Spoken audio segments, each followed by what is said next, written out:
Whether you're just starting to collect manga or you've been doing it for a while, this video is going to have tips and advice on budgeting, starting your collection, keeping things nice and clean, maintaining your collection, organization, and hunting for some rare books. So stay tuned.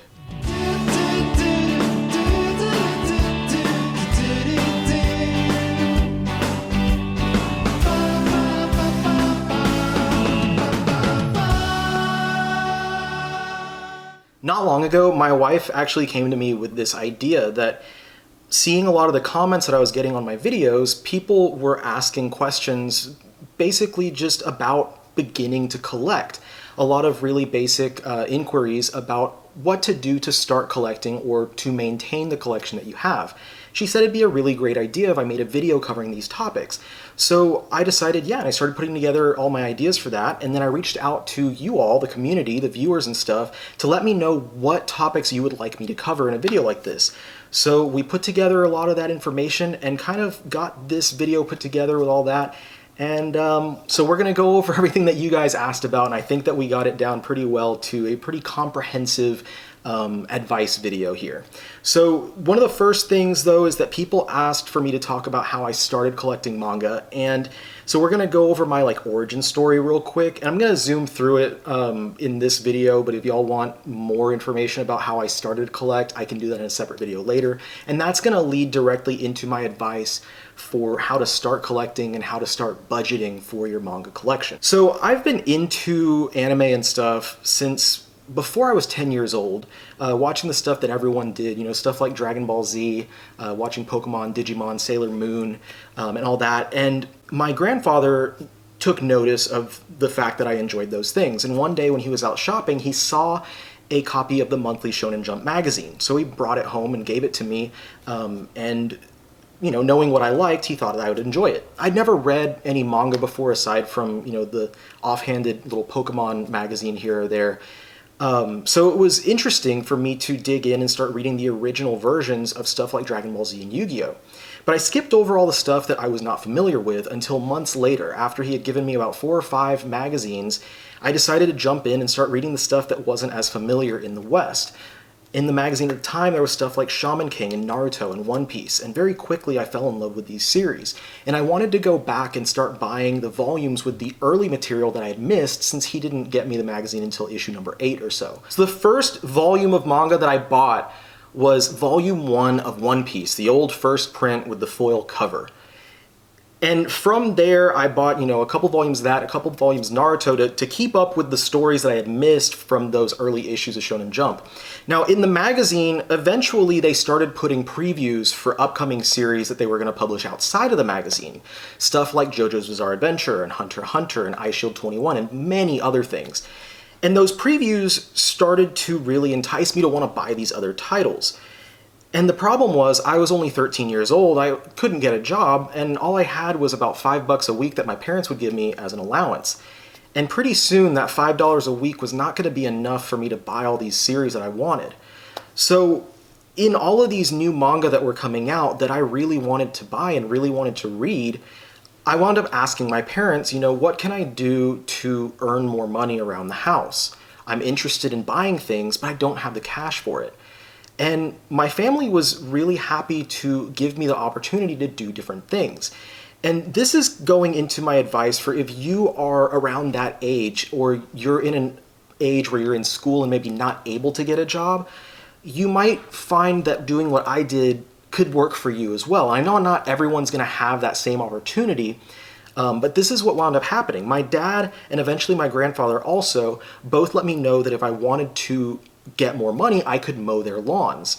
And so I wound up getting 3 different lawns that I would mow every other week. And for each lawn, I would earn $20.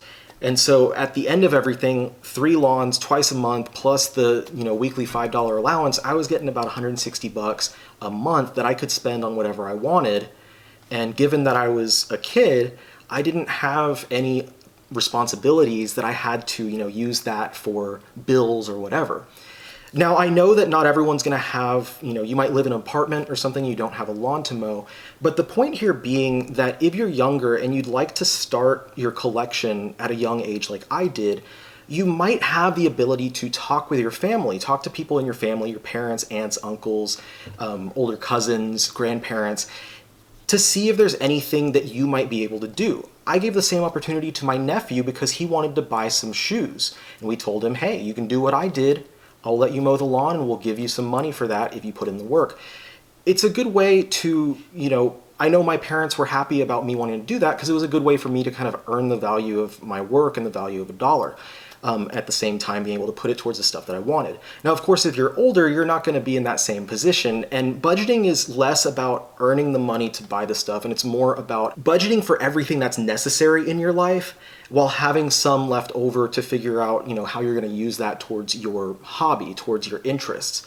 And of course, when you're older, you wind up getting more bills, and at this point in my life, we've got mortgage and worry about groceries and gas and paying for our dog's health and whatnot, and all these different things that we have to worry about on a monthly basis. Budgeting everything is really important. You want to make sure that whatever your income is, you make sure that you have enough for all that stuff first. Necessities will always come first. After that, whatever you have left, the biggest and most important piece of advice that I have, don't use all of it towards buying the stuff that you want. Use a portion of that. And I'm not telling you how much, you can break it down however much you think is a good idea, whether you want to do a 50-50 split of that money that's left over after your bills, or if you want to do, 25-75, whichever way you feel is fit for you. But it's important to have some of that money left over. And I'm not trying to get, really into financial stuff here, but the reason that this ties into what I'm saying here is because I've seen way too many times that fellow collectors who basically don't leave money in their savings and don't keep money basically in case of emergency, don't have a rainy day fund, wind up having a situation where maybe they have a sick pet or they get into an accident and their car breaks down or anything related to that. And I will see people come out and say, hey, I need to get $1,000 to pay for this thing. I don't have any money, and they wind up having to sell a large portion of their collection that otherwise they wouldn't have wanted to do. And that's why I think this pertains to this discussion, and it's important to keep savings, keep that rainy day fund so that you don't have to do something you don't want to do, like sell off a big piece of your collection. With whatever money that you budget from your earnings to use on a monthly basis or a weekly basis or whatever, let's just, for the sake of this video, I'm going to say you have $150 per month that you're using towards your budget. Whether you're younger and you earn that from cleaning the house or mowing the lawn, or if that's what you have left over from your income that you're going to allow yourself to spend on your hobbies. $150. Now the question here is, how do you know what to buy? What do you get? What I'm focusing on is mostly going to be looking at new releases. And if you're starting up now, you are definitely going to want to buy a lot of older stuff. And consider that, of course, what you want to purchase. Consider what you want to get into by testing the waters first is a really good piece of advice. I knew what I wanted to purchase because I was reading those previews from the Shonen Jump magazine. I knew that I was interested in Dragon Ball Z and Yu-Gi-Oh! And Yu Yu Hakusho because I had watched those anime before, and I knew that I wanted to own those series. I wanted to read those original manga, and you can do the same thing yourself by using everything that's at your fingertips. We have apps like the Shonen Jump app. It's just $2 a month. You can subscribe to that, and you have access to tons of manga. And you also have access to everything on the Viz Media app and the Viz Media website as well, again, for just that same $2 a month. That's a really good tool to utilize to kind of decide whether or not you're interested in something and would like to invest into buying it. As well, you can try out different anime. There's plenty of anime that are available on different streaming services. If your family already has subscriptions to Hulu or Netflix, you have tons of series that you can try out on there. You try watching something like Seven Deadly Sins, you decide that you enjoy it, then you decide, you know what, I'd like to start buying that manga. As well, Crunchyroll has a lot of material on there, and you don't have to sign up for a subscription. You don't have to pay for their service.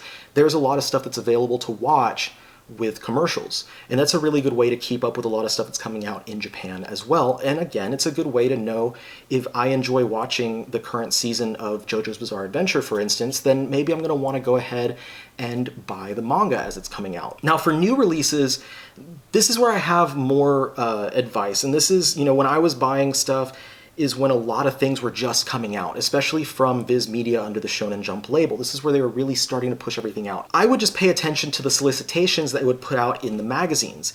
Now, it's a lot easier because you can just go onto social media. Twitter is a really great one to follow. Instagram, follow on Facebook pages, all the different publishers.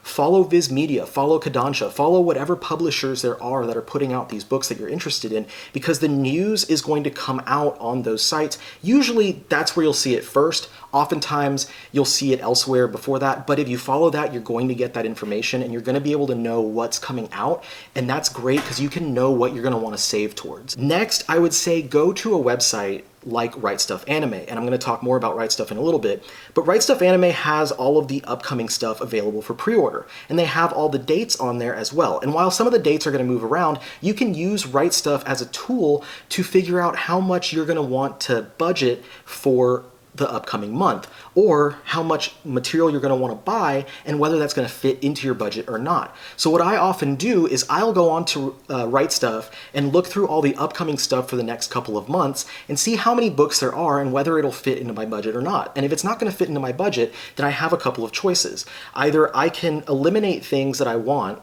and I can decide, I didn't enjoy the first volume of that too much, so I'm fine with not buying more, or this one's a little more expensive than I would like to pay for that type of book. Or if I need to find, a little bit more to pad out my budget somewhere, oftentimes what I will do is sell off stuff that I've decided that either I didn't enjoy it as much as I hoped I would, or something that I might not read a second time. And I do that a lot with comics and with manga, and if you're like me and you have a lot of other things from other hobbies, video games, movies, etc., then I'll often sell those things because I want to put that towards my main hobby, which is collecting comics and manga. And that's how I supplement my base budget if I get to a point where there's more that I'd like to buy than what is in the budget that I give for myself. Now, a few things that I'm going to say that'll help you to keep with your budget, because the one main thing is do not break your budget. If you set the budget for yourself, keep in line with that budget, do not make irresponsible decisions, and live beyond your means. Number one, and the hardest thing that'll happen that makes you want to break your budget, is FOMO, the fear of missing out. Things will start going out of print all the time, but do not fall into the FOMO. It's so easy to get distracted and then blow past your budget because this series is going out of print, and if you don't buy it now, you're not going to get a chance to get it in the future. When this happens, you have to just step beside yourself and realize, do I actually want this because I'm interested in enjoying it, or do I only want it because it seems like I might not be able to get it later?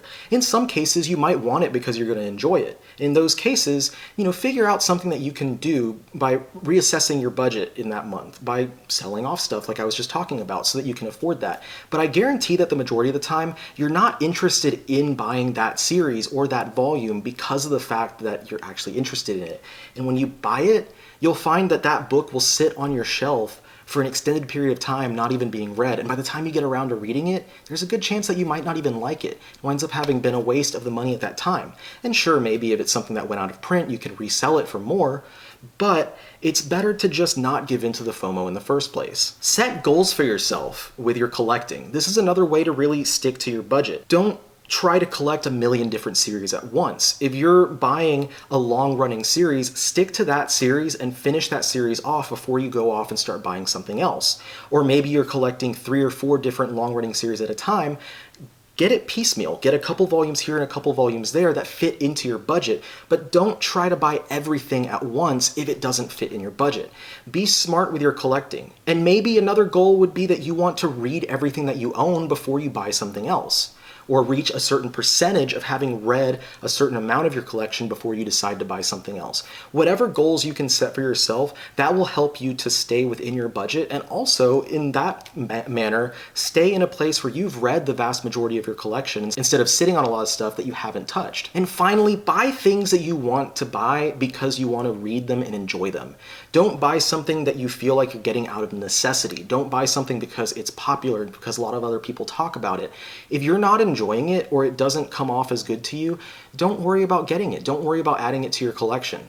Again, go back to the point where I said try things out. Use the apps, use Anime to try to test things and see if you'll actually like it instead of spending the money first and finding out later that you don't enjoy it. Just because something is super popular does not mean that you're going to love it. Now this leads, of course, from budgeting into where to shop. And I did mention Right Stuf Anime. Now, if you have the ability to buy things online, younger audiences, you might not. You might not have your own debit card or PayPal account. And maybe if you don't have that, you can speak with your parents, and that's a conversation you have with them to see if your parents or guardians would let you order things online. That's something that I did when I was younger. There was a time where there was something I wanted online before I had my own debit card, and my mom let me make an order with her card. It's a conversation you can have with them. But if you are able to order online, my biggest recommendation, again, is Right Stuf Anime. Now, there's a lot of different reasons that I decided that Right Stuf was the best place for me to shop, and it comes down mostly to the price and also to their selection. Compared to all other sites that I was shopping at for manga in the past, Right Stuf has a wider selection because they get stuff from every publisher. A lot of other stores don't get stuff from small publishers. And also their discounts are pretty steep, usually a higher discount than you get at other stores. And they have a subscription service where if you pay less than $20 per year, you get a further discount, so you get these things for even cheaper than that. Now, they do allow free shipping after $75 spent in an order. I believe that they have free international shipping as well, still at $250, or it might have gone up to $300. I don't remember exactly, but they do sell internationally. So if you're not in the US, Right Stuf is a good place to go. And I mentioned before that you can use Right Stuf to track upcoming releases. Also good with that is that you have the option to have them email you about when a book is available. Not just when an upcoming release becomes available, but something that is temporarily out of stock. They can send you a message as soon as it comes into stock, so you can make sure that you buy it up as soon as it's back and available. Also, buying secondhand is always a great option. I know there's a lot of people out there who don't exactly like shopping secondhand and buying used books, but if you're just looking to add a series to your collection, looking at places like eBay and on Facebook Marketplace and stuff, you can find a lot of things for very cheap. You can find a lot of old library copies of books, as long as you don't mind stuff that has stickers on it that you might have to clean up, which I'll talk a little bit about later. You can get some really nice cheap books. I found library copies of series for $1, $2, or $3 per piece. I filled out a lot of my collection, a lot of titles that I wanted to own, by getting old library copies or old copies on eBay in lots that wind up being very, very cheap. Now, this is going to lead me into a topic that a lot of people asked me to address, and that's how to find or where to find rare books. There's really not an easy answer for this. You're either going to have to spend a lot of time or you're going to have to spend a lot of money if you're trying to hunt for out-of-print books.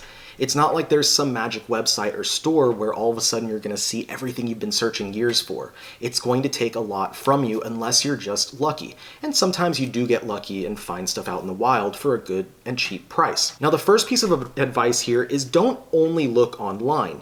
There are many sources online that I'll talk about, but I think that a lot of people don't go exploring out in the wild as much as they could. Go to places like antique shops, thrift stores, used bookstores like Half Price Books, or Second & Charles, I think, is another one that's really popular. These places, not everywhere is going to have a good selection, but you never know. I've been to antique shops and thrift stores that have a random selection of comics and manga, and I may not find anything at 9 out of 10 places, but that one off chance that I find something good, that makes it all worth it. Most of the times if I go to Half Price Books, a lot of them know what they're selling and they adjust the price of rare books accordingly. But I've had luck. For instance, one time I went to a Half Price Books near where we used to live, and I found a copy of The Question by Denny O'Neil Volume 1. And this was a book that at the time I knew was going for at least $90 on eBay and Amazon and stuff like that. And I found it for $10, half cover price at Half Price Books. So I nabbed that up real quick. I was really excited about that find. And sometimes you can get lucky like that. Sometimes you'll go in there and they'll have stuff in a glass case that's multiple times cover price. Sometimes it'll just be cover price or whatever, but you never know what you're gonna find, and there's always something worth finding somewhere. Go to old comic shops as well, especially those comic shops that have been around for decades and the ones that don't get rid of their old stock. You'll know the ones when you visit them.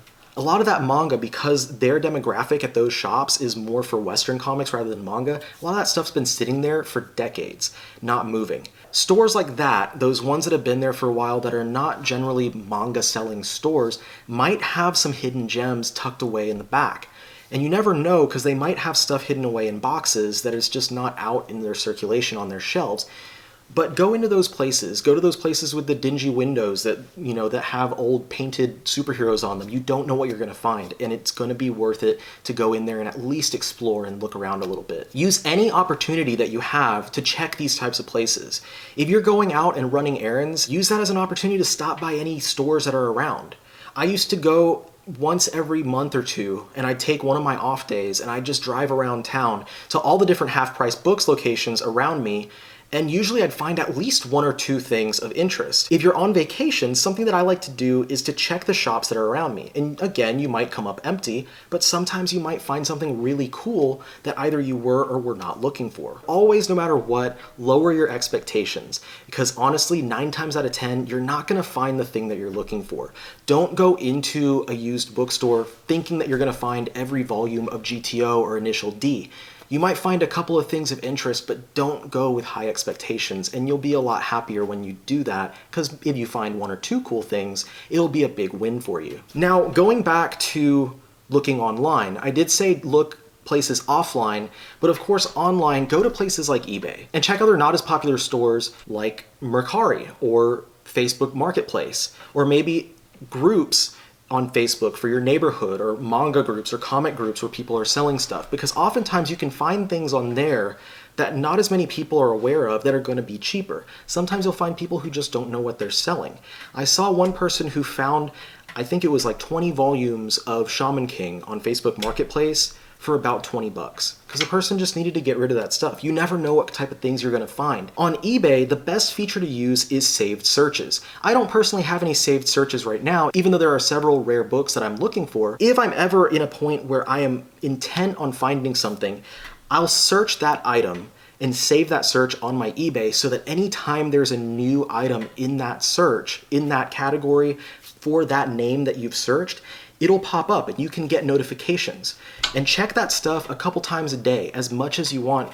And then eventually you might get lucky. You might wind up finding that item that you want will pop up randomly. Someone might have it for a cheap buy it now price, cheaper than it usually goes for. They just want to get rid of it. Or maybe it's an auction that people just don't know about and you can snipe it at the last minute for a great price. Have a set price for what you're going to spend on a book. This is really important and goes hand in hand with budgeting. But don't go above what you would like to pay for something. For me, I try not to go above cover price, because I don't like to spend more than the cover price plus tax and shipping. Maybe for you, you'd be willing to spend 20 bucks on a $10 book or 40 bucks on a $25 book. Whatever you feel comfortable with, do not go above that. That's gonna save you from overspending. That's gonna save you from wasting a lot of time. Try to set that in mind, your absolute max of what you would like to do. And if that way, if there's an auction that you're trying to win, you know that you're not going to go further than a certain bid. Also know that just because a series or a book is rare, it doesn't mean that it's going to be worth it for you to buy. It's not going to be worth your time and your money to track down. For instance, I love Knights of the Zodiac, and I know that a lot of volumes of that series are particularly hard to find. But that doesn't mean that it's going to be a series that everyone loves. In those cases, I would say make sure that you at least sample a series that you're searching for, if it's a rare one, before you decide to put a lot of money into it. Because you might find that after spending so much time and money trying to buy something, that you wind up not really liking it, and it doesn't really wind up being worth the time or the money that you put into it. Now, my last piece of advice for hunting for rare books is try to buy series in bulk lots. If you're trying to buy a rare series that has 35 volumes in it, try and buy all 35 volumes at once. Wherever it is, eBay, on Facebook Marketplace, wherever, whoever's selling it, try to buy all of it at once, because what will commonly happen, and it's happened to me multiple times, is you start buying them one at a time. And let's say a 35 volume series has 10 volumes that are harder to find. You get those 25 easy to find ones for super cheap. You get several of those rare 10 volumes, maybe for around cover price, just a couple dollars more, a little bit less than cover. And then there's always a couple more books that are just impossible to find. And you've left yourself having these 2 books left of a 35 volume series that for whatever reason are the only 2 that are going for $100+. and it's going to take you forever to find those books for a price that you're actually going to be happy with. If you buy it all at once, you might be spending a lot. If you're buying a 35 volume series, it might be $400 or something like that, but I guarantee it's more than likely going to be cheaper than buying each volume individually. Now, the next part, now that we've covered rare books and hunting and all that stuff, is shelving. And shelving is a necessity, and it can suck because you don't want to spend your money on something mundane like shelves. You want to spend your money on the books. You want to buy the stuff that's actually entertaining. If you're looking to have a nice and organized collection and a really well put together library, you're going to have to think about shelving. There's a lot of different options. You can get a lot of different types of shelves, and here's some advice on where to find some shelves. If you're trying to keep it cheap, something that I've done in the past is searching at thrift stores. Go to someplace like Goodwill. I've found a lot of great shelves. I've found full-size shelves like the one behind me for 20 bucks. I've found, shelves that are about 3-4 feet tall, half height shelves compared to the ones behind me, for 10 bucks. You can find all kinds of stuff. Keep an eye out in your neighborhood. Maybe you're part of a Facebook group in your neighborhood, because people might be selling or just getting rid of stuff in the area. Go on to Facebook Marketplace, see what's around you, see if there are people getting rid of bookcases and bookshelves and stuff that don't want any money for it. They just might want it out of their house. I've done that before myself. When we were moving, I got rid of some old shelves, and you might be able to get some stuff for free. Now, I understand that maybe you don't want to just get something that's previously owned, previously used, and you don't want to pull a shelf off the side of the road. So maybe you want to buy something that's new. And there are a lot of great options, and I'll go over a couple that are, a cheaper option and then a kind of mid-priced option that I think are good, that I've used in the past. This shelf and another shelf I'll show in a second are from Target. And this is a really great shelf. You can see I'm using this one for DVDs, Blu-rays, video games and stuff like that. This is perfect for manga. Now, these shelves from Target are not sturdy enough to hold big hardcover volumes like stuff, from Western comics, like the omnibus editions that I collect. But if you're putting just paperbacks and manga on it, these are great shelves. They're pretty good height. They have a lot of room on them for a lot of different stuff, and they're not that expensive. This taller shelf right here, I believe the price at Target was about $30 for something of this size. Excuse the clutter over here, but if you want a shorter shelf, you can see this one's about half the height. This one was also from Target, and again, I'm using it, for some of my books. It works the same, it's as good as the other one for manga and stuff because it's sturdy enough to hold those paperbacks. And this shelf was $20 from Target. So those are some great kind of low cost items that you can grab. It's, 30 bucks for one of the taller ones. You can get 2 or 3 of those and really have a lot of nice amount of room and space to start putting your collection into shelves. And for a little bit more pricey of an option, my shelves of choice, the ones that I have behind me, are from IKEA. IKEA has good stuff for good prices. It's more expensive than Target, but it's not nearly as expensive as going to a little bit higher end furniture store because they are a little more cheaply made. But they are perfect, again, for collecting manga. These are Billy shelves, and Billy shelves come in a few different sizes. You have something that's skinny like this, or the wider one like this. And these are both tall. These both go up about 6 feet, but you can also get them at about half that height in both the skinny option and the wider option. Now, the Billy shelves have a lot of great things about them, and what I love about them and why I think they're perfect for manga is because they have these adjustable shelves for each bookcase. You can adjust these, put them higher or lower, and you can add additional shelves to each case depending on what you're buying. If you're using these for just standard volumes of manga, like this size, the size of GTO that I have here, this is a really great shelf to have. You can maximize your space with having 8 total shelves on one bookcase. If you have larger volumes of manga, it's gonna take up a little more space per shelf, and it might not fit as much stuff, but it's still a really great option. As well, you have the option to buy extenders to go on top of these shelves, whether it's the skinny one or the wide one, and that, for a little bit extra cost, I think about $30, $35 or so for the extender, you can add even more space. And if you have high ceilings, you can put stuff even on top of the extender. It's gonna be really high up there, but that'll maximize your space and give you more opportunity to store more things. Also, if you're trying to maximize your space, something that I've seen a lot of people do, just to show an example, is to double up, because these are deeper shelves, so you definitely have more space. What I mean by double up is you can take a couple of volumes, or just take a few volumes here, stack them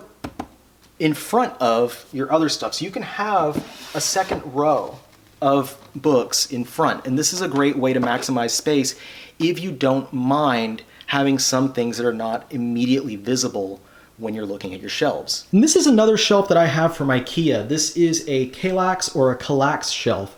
And these are big cubed shelves. You can see this one is a 5x5 Kallax. This is the biggest one, at least that they have right now.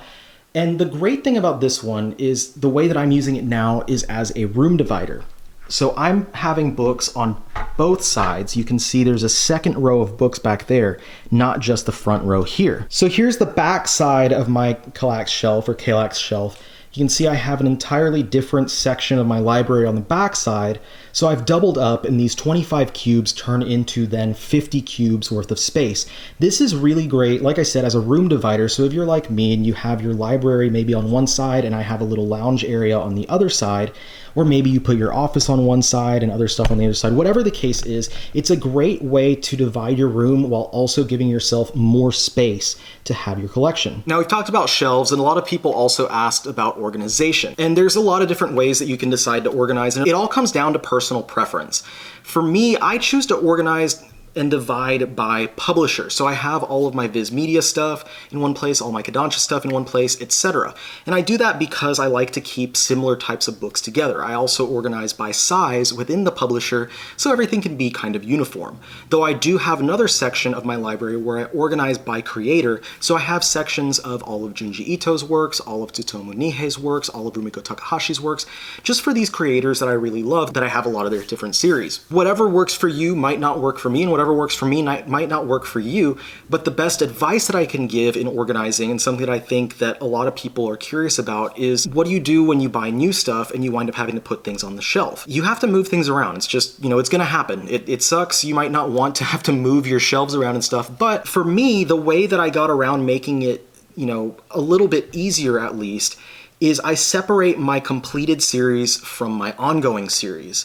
So anything that's ongoing, I'm only moving those things when I'm putting the new books in. And as well, I try to give myself a little bit of space so that I don't have to constantly be pushing things around. So each shelf, I usually pack it with a little bit extra space for maybe 1 or 2 books, so that, in the next couple of months, after I've moved my books around, I don't have to move everything. But moving them and having the complete separate from the ongoing helps a lot, because if you're integrating everything, you're moving way more. And I have a lot more completed series than I have ongoing. So I've done it before where I've integrated them both, and it's a real pain to move all that stuff around every single month when you get new books. And if you run out of space on your shelves, try alternate means for storage. I used to have a lot of books in my closet, stuff that I didn't have room for. You might be able to find other ways to store your stuff using boxes that you can seal and put away, maybe under your bed, high up in your closet, different stuff like that. I've seen people utilize very shallow boxes that are large and long and stuff like that can easily slide under the bed, and use those to safely put your stuff away. There's a lot of different options for that, but maybe if you have some series that you're not going to be looking at for a while, you're not going to be rereading in a little bit, that's a really good option to kind of store those away until you have space elsewhere for them. Now, a lot of people also asked about keeping your library clean, and that's something that is important because it's part of your home. You need to keep everything clean, not just for appearance, but also for your health, because these books do attract a lot of dust, and especially if you're asthmatic, that can be really bad for you. And what I generally would say is, whenever you're cleaning your home, just take that opportunity to also clean off your shelves. It doesn't take that much to just go through and dust in front of your books. Now, I know that some people are asking about, if you have to move your books out of your shelf and dust beneath them. That's something that I would recommend doing every once in a while. Maybe organize to where every week or so, whenever you're cleaning the rest of your home, the rest of your collection in your library, maybe you move 1 shelf worth of books and clean underneath those, but that dust is not going to build up quite as fast as the stuff in front of your books on the shelf. Now, I do have a couple of tools that I've used commonly for dusting. You could use something just like a paper towel and just wipe off the dust, but if you have a feather duster or something specifically for dusting, those are going to be really great to use. So we have this washable duster, and it extends and stuff that you can dust off your fan in the room as well, just by reaching it up there. And that's really important, because if you don't dust your fan, a lot of dust will accumulate, sunlight and it will fall down, and that will also cause a lot more mess.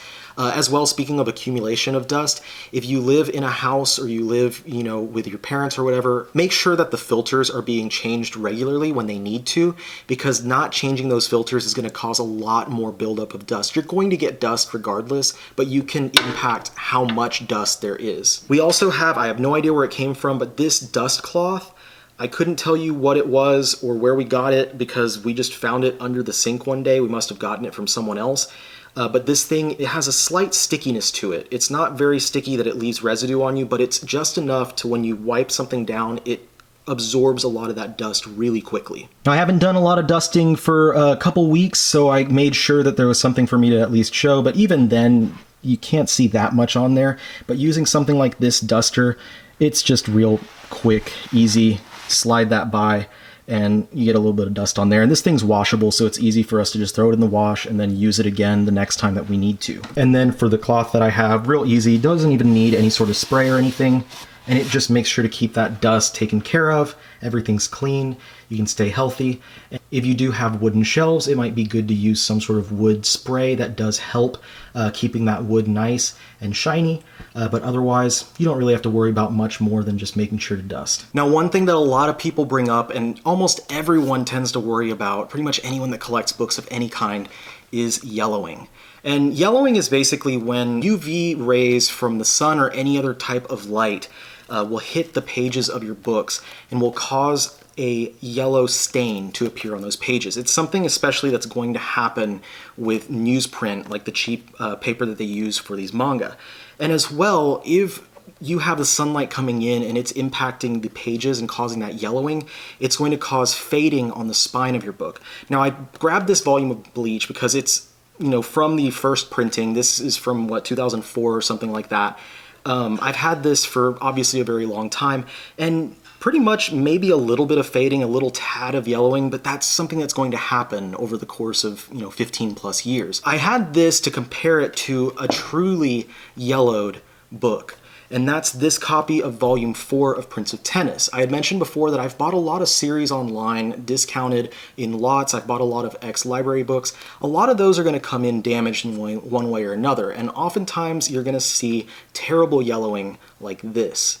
Now, this is so yellow it's pretty much brown. You can see the comparison between the volume of Bleach and the volume of Prince of Tennis. Not only is the yellowing happening on all sides of the book, of course it's going to be worse on the top because that's the part that would be exposed to light, but the spine is extremely faded and the coloring is off on the cover. This is what happens when you have a lot of long-term exposure to sunlight with your books. There's really not a way to get rid of this when it happens.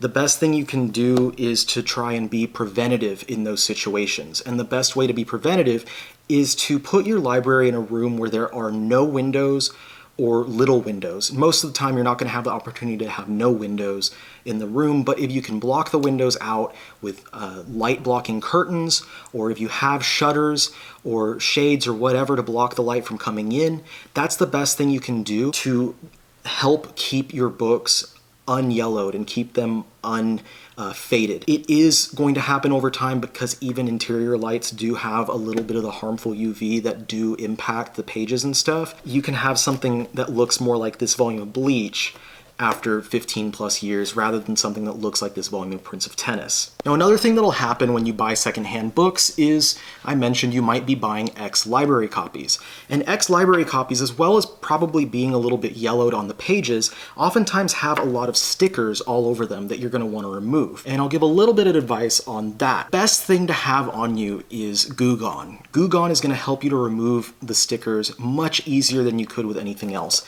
So I have a couple volumes of Zatch Bell here, and neither of them are in perfect condition, but you can see with my copy of volume 23, I've removed the sticker on here, and there's still a little bit of adhesive left, and there's still a little bit on the front and back. Now, these books were both completely wrapped in a tape. They put this tape to protect the cover so they don't tear as easily when they're getting checked out at the library. What I did, instead of pulling the tape off the entire thing, because sometimes when they're wrapped like that, it's really hard to pull all of it off without damaging the cover, I just cut really carefully with a razor blade the spine, the part that I'm going to be seeing more often when it's on the shelf. And that way I had the stickers on the spine exposed. And this is a volume that still has a sticker on the bottom that I haven't removed, but you can carefully pick that off and use something like Goo Gone to rub on there and take off the extra adhesive. And different libraries might do different things. A lot of them don't cover the entirety of the book with the tape or the plastic wrap or whatever it is that they're using. They might just have a sticker on the top, a sticker on the bottom, or whatever. Whatever the case is, Goo Gone is going to be your best friend in maintaining those books and getting them back into what I would say is at least presentable condition.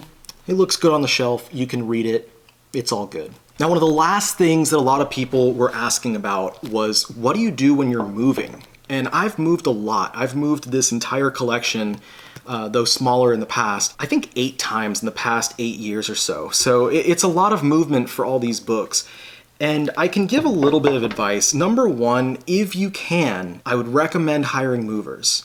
You can hire packers as well, but I've never trusted packers to pack up my books and stuff in a way that was satisfactory to me, especially my hardcovers that are a little bit more, I'm a little more careful with. Having movers is going to be great because especially if you have a large collection, you can have these people who are hired to help you move it into a truck and then out of the truck and into the proper room, so you're not breaking your back trying to do that. If you can't afford to use movers, the best thing, even if you do have movers, the best thing to do is not use boxes for your books that are too large. Use something that's about this size. This is just a box from Amazon, but the boxes that we used were about this size for every book that I had. I think it was medium-sized boxes from U-Haul. Might have been small, I think it was medium. Because these boxes, you can fill up really well with books, and it's not gonna be that heavy to pick up, because you don't wanna make the individual boxes too heavy that you can't lift them. If you make them too heavy, I've even had circumstances where using a dolly winds up not even working because the base of the dolly winds up bending under their weight. Put similar sized books in the boxes together and just fill as much as you can with these similar sized books. So I would stack everything all the way to the top, fill up all the different areas, fill up the box with as much as I can, and then any leftover crevices between the books, fill that with stuff like newspapers or packing peanuts or anything else just to fill those empty spaces. Because the main thing that you're worried about here is going to be that the books are going to get damaged and knock against each other. But if you fill up all the spaces in the box, they don't have any opportunity to move and you're not going to experience damage on your books. Another hint when moving, I labeled all of my boxes with whatever titles were in there. Or at the very least, I'd say Shonen Jump #1, Shonen Jump #2. So I knew the order that the boxes were going in whenever I was unpacking. I didn't have to play a guessing game every time I opened one to find out what was in there. Put things in a pretty organized manner, and you can unpack them in a very organized manner as well, so that you're not spending as much time as you might unpacking and reorganizing your library. Now that's all the advice that I really have to give in this video, but I have a couple of things that I want to mention not to do. Number one, going back to the beginning, do not give in to FOMO. Don't buy things out of the fear of missing out. You don't need to buy everything. Trust me, you're going to be a lot better off if you are able to stop yourself from buying every single thing that all of a sudden you feel like you need to have. And this one's a really hard habit to break, but try to not continue buying things if you're not enjoying it. I've had a lot of series where I decide I'm enjoying it enough that I'll continue buying it, or maybe it'll get better as I keep buying it because so-and-so says it was really good, or the anime is getting really good review and stuff like that. Give yourself a number of volumes. For me, I usually give myself 3 volumes to decide whether I want to keep going with a series. If by the 3rd volume I'm not completely into it, I drop it and that's that. I wind up selling those volumes to someone else who might enjoy it more than I did. Make sure that you don't get into the habit of keeping on buying stuff, because there's so many different series that I bought the entire series just out of the habit of continuing to buy it, and I wound up coming to the end of it not really feeling happy that I read the whole thing. I wind up selling the whole series because it didn't really do anything for me. Finally, this is really important. Don't feel like you need to have a big collection overnight because of other people that you see online, like myself or other YouTubers that might have 1,000 books or multiple hundred books. Everyone builds their collection at their own pace. You're not going to all of a sudden have 1,000 books, 2,000 books overnight. I've been talking this whole time about the fact that I started collecting almost 20 years ago. It was 18 years ago when I bought my first volume of manga. This is a very large collection, but it happened over time, and it happened very steadily over that amount of time. Don't be irresponsible and don't believe because of things that you see that you have to catch up with everyone else. Your collection is going to be perfect for you in the time that you spend building it, because you're putting your effort into it and you're putting your love of the medium into it to create the perfectly curated collection for yourself. Oh, and don't start collecting by trying to hunt down rare titles or starting off with a bunch of really long books. Start collecting with easier things that are in print, maybe a shorter title. If you're enjoying stuff that's being animated right now, like you're enjoying, for instance, something like Jujutsu Kaisen, that's a really great one to start with right now because there's only 9 volumes plus the 0 volume available. They're all going to be available in print, and it's easy to get in there rather than trying to jump into a series like GTO that's very out of print, or a series like One Piece, which is extremely long, or try something other short series like Chainsaw Man. There's only a few volumes out right now. It's very easy to jump into. Now, I can do more videos in the future about great starter series for people that are trying to collect manga, or different series that you might want to avoid, but I think I covered a lot of the topics that people asked about, and really just wanted to give a lot of advice as far as how to start getting from point A, starting your collection, to point B, having a big library that you've curated and culminated yourself. Thank you so much for watching this video. I hope that I was able to answer the questions that you might have had to try and help start you with your collection, or if you've been collecting for a while, to help you to maintain your collection. I hope that I was able to answer all the questions that people had for me. And if you have any other topics that you would like for me to cover, comment down below and let me know. Let me know, how you started out with your collection. So thank you so much for spending the time with me. I hope it was informative and entertaining as always. If you haven't yet clicked that subscribe button, go ahead and do so you're notified of all the content I put out every single week, and I'll see you guys on the next one. Peace out.